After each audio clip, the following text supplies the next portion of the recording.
imagine as a business owner, this is going to take me time and energy, which I already don't have. So why?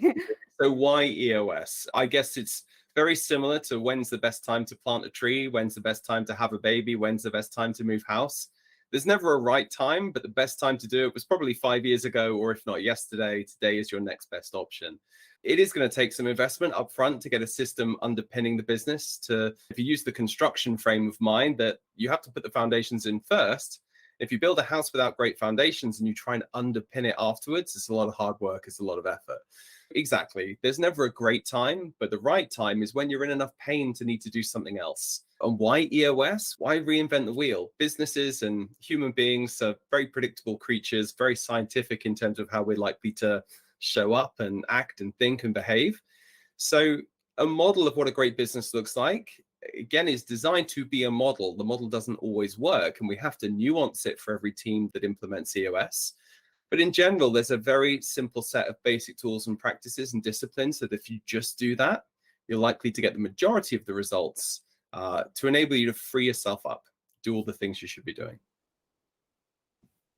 Okay, so basically it's an insurance policy against failure, if you will.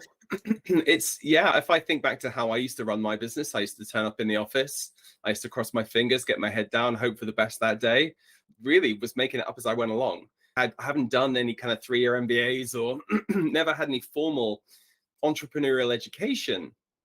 But you know what? Reading Traction was, for me, absolutely everything I needed to understand there is a better way of doing this.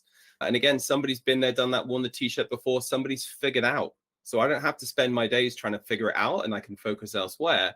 So as an insurance policy, you're not guaranteeing you're going to run a great organization, but you're greatly reducing the chances you'll run a bad one, for sure.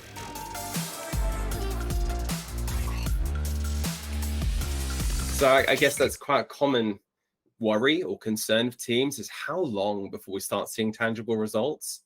I spend one day with the team, and that team have tools they put in the business tomorrow, and they start getting instantaneous results.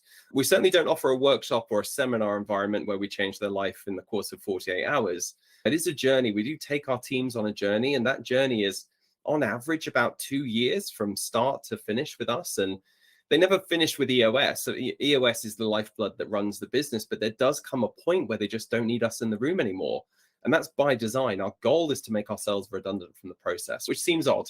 Like we certainly don't need to be with teams forever. It's just about giving them everything they need to be running a really great organization, and then step back and stand out their way and just let them continue to run a great organization. So you'll get real tangible results after just the first day. We're going to give you tools to improve accountability, discipline, focus, communication, execution, team health, and traction, so to speak. And that happens from day one.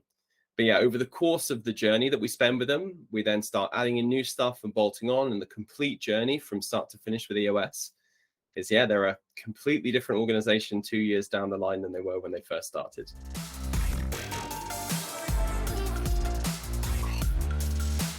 Absolutely. So as EOS implementers, we are the accelerant. We're the fuel in your EOS engine that's going to help you get where you want to go quicker.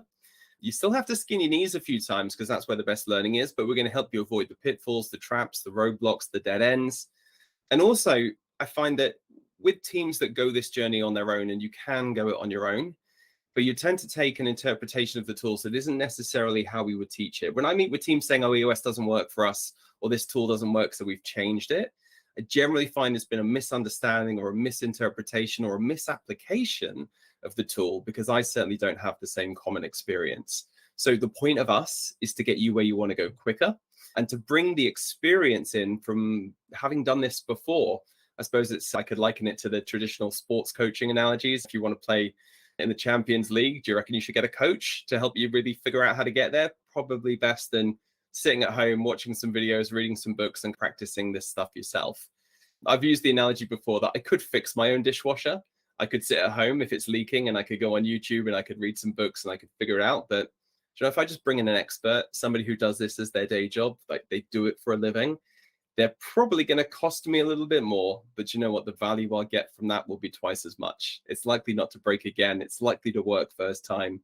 Those analogies are easy picking, low-hanging fruit.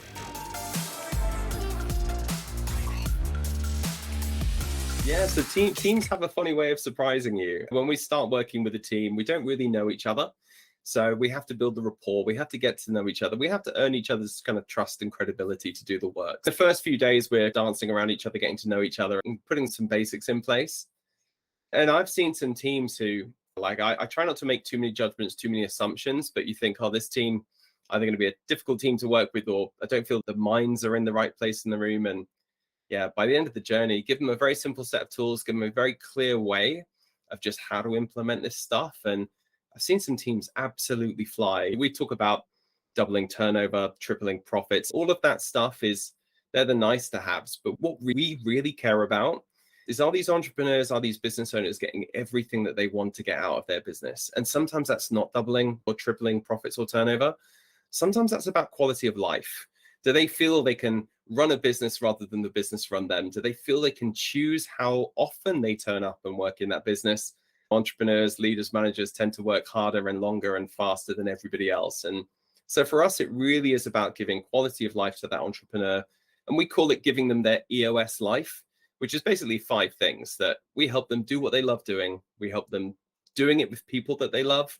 We help them get compensated appropriately for it. We help them have a really big impact in the world, but also help them have time for other stuff, their other passions, whether that's family or like some crazy hobby or a very weird collection. But our goal is about freeing them up so they truly get the business that they want.